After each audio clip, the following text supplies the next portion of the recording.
नमस्कार मित्रांनो संजय गांधी निराधार योजनेच्या लाभार्थ्यांसाठी आनंदाची बातमी आली आहे। एकदाच 3,000 रुपये लाभार्थ्यांच्या खात्यात डीबीटीने वितरित करण्यासाठी राज्य शासनाने शासन निर्णय जी.आर. निर्गमित करून एक दुसरी पण मोठी खुशखबर ही संजय गांधी निराधार योजनेच्या लाभार्थ्यांना दिली आहे। तर ही कोणती खुशखबर आहे आणि हे 3,000 रुपये एकदाच 2 महिन्यांचे लाभार्थ्यांच्या बँक खात्यात किती तारखेला जमा होणार आहेत ही सविस्तर माहिती या व्हिडिओमध्ये आपण जाणून घेणार आहोत। तेव्हा व्हिडिओ शेवटपर्यंत पहा आणि चॅनल सबस्क्राइब केला नसेल तर सबस्क्राइब अवश्य करा। चला व्हिडिओ सुरू करूया। तर पहा मित्रांनो, दिनांक 24 मार्च 2025 रोजी सामाजिक न्याय व विशेष सहाय्य विभागाने निर्गमित केलेला हा जी.आर. आहे।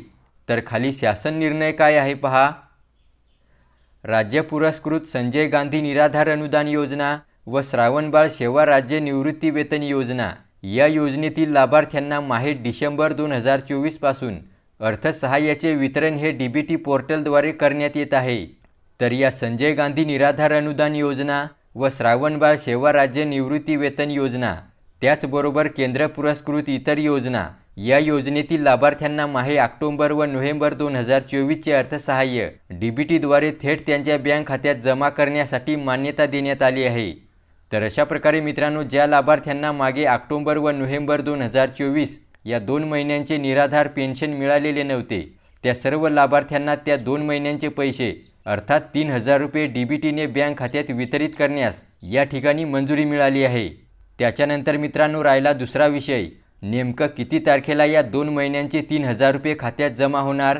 तर मित्रांनो, या मार्च महिन्यात 31 तारखेच्या आत लाभार्थ्यांच्या खात्यावर पैसे जमा होऊन जातील आणि येत्या 5 दिवसात कोणत्या पण दिवशी येऊ शकतात। तर अशा प्रकारे ही संजय गांधी निराधार योजनेच्या लाभार्थ्यांसाठी आलेली ही महत्त्वपूर्ण अशी अपडेट होती। या योजनेसंदर्भात तुमचे इतर काही प्रश्न असतील तर कमेंट बॉक्समध्ये नक्की विचारा।